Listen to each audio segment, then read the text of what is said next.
Vous êtes maintenant à l'écoute de votre émission Vers d'autres cieux et je suis en compagnie de Pierre Péchaud. Bonjour. Bonjour Oscar, chers auditeurs, bonjour. Donc les auditeurs vous connaissent, vous êtes pasteur, chroniqueur, vous intervenez très régulièrement à ce micro pour nous proposer une réflexion autour de textes bibliques. Aujourd'hui, vous nous invitez à en prendre un que l'on trouve dans l'évangile de Luc. Ça se trouve au chapitre 22 de cet évangile, et je lirai deux versets, les versets 31 et 32. On vous écoute. Jésus parle, et il dit « Simon, Simon, le Satan vous a réclamé pour vous passer au crible comme le blé. Mais j'ai prié pour toi, afin que ta foi ne disparaisse pas tout à fait, et toi, quand tu seras revenu, affermis tes frères. » Donc là, c'est un passage particulier. Est-ce que vous pouvez nous expliquer un peu le contexte ou comment est-ce qu'on doit comprendre ce texte? Peut-être déjà rappeler que Simon, c'est Pierre, parce que un des disciples de Jésus, un des 12, plus connu sous le nom de Pierre que Timon, mais dans certains passages de la Bible, c'est Simon-Pierre. Et ici, simplement, voilà, dans ce dialogue, c'est un peu particulier, où Jésus annonce à Pierre, en fait, qu'il est au courant du combat spirituel qui est en train de vivre Pierre. Il annonce déjà peut-être que juste avant la croix, quand Jésus va être fait prisonnier, être jugé dans cette fameuse nuit qui précède la crucifixion, eh bien Jésus annoncera à Pierre qu'il le reniera 3 fois. Et dans ce passage qui a lieu un peu avant, eh bien Jésus annonce déjà à Pierre qu'il est au courant en fait de ce qui va se passer. Et qu'est-ce que vous appelez un combat spirituel ? Alors, je dis ça parce que le verset 31 dit « Satan vous a réclamé pour vous passer au crible comme le blé, pour te secouer en fait. » Et plus tard, juste après, Jésus dit « Pour que ta foi ne disparaisse pas tout à fait, j'ai prié. » Il est là le combat spirituel. La Bible va présenter le monde de façon parfois un peu manichéenne, c'est-à-dire tout blanc, tout noir.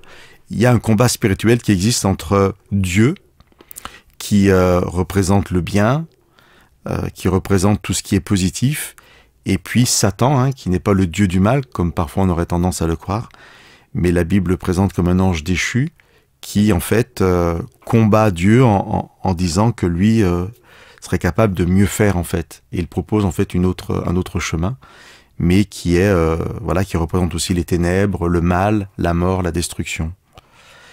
Et le but de Satan en fait dans les évangiles, c'est de mettre à mal l'œuvre de Jésus. Jésus est là pour nous réconcilier avec le Père, avec justement cette image d'un Dieu d'amour. Et on est là dans le combat spirituel où Satan refuse justement cette mission de Jésus. Et ce qui m'intéresse dans ce texte, je l'ai choisi en fait parce que Jésus est au courant de notre réalité. Je trouve ça très intéressant quand Jésus dit ça. De cette réalité, de ce combat entre le bien et le mal à l'intérieur de nous-mêmes. Oui, voilà, c'est-à-dire, bien sûr qu'il est au courant, il est le Fils de Dieu, et donc il est bien sûr au courant de ce combat spirituel, mais ce que je veux dire, c'est qu'il puisse s'adresser à Pierre en disant « Mais Pierre, voilà, je sais ce que tu vis intérieurement. » Et quand Jésus dit qu'il sait, il n'y a aucune condamnation. Au contraire, il va y avoir un encouragement. Donc, je sais ce que tu vis, mais voilà, moi, en fait, j'ai prié pour toi. Ça peut nous paraître étonnant que Jésus prie, mais il passe son temps sur terre à prier. Ce Fils de Dieu s'est incarné, il aime être appelé Fils de l'homme, il est exemplaire aussi dans son parcours de foi en tant qu'homme sur terre avec le Père, et dans cette exemplarité, il y a la prière. Et là, on voit donc Jésus qui dit à Pierre, voilà, et c'est très encourageant, je trouve, « J'ai prié pour toi, pour que ta foi ne disparaisse pas. » Et on sent vraiment Pierre en situation de danger.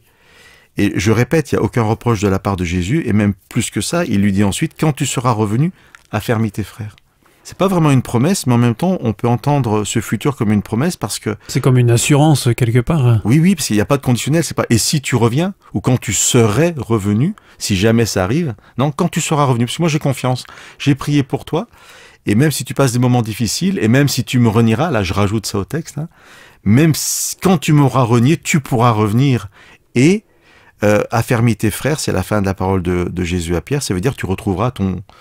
Si vous me permettez l'expression, tu retrouveras ton boulot, quoi. Moi, j'ai un plan pour toi, eh bien, tu seras encore dans cette dynamique-là.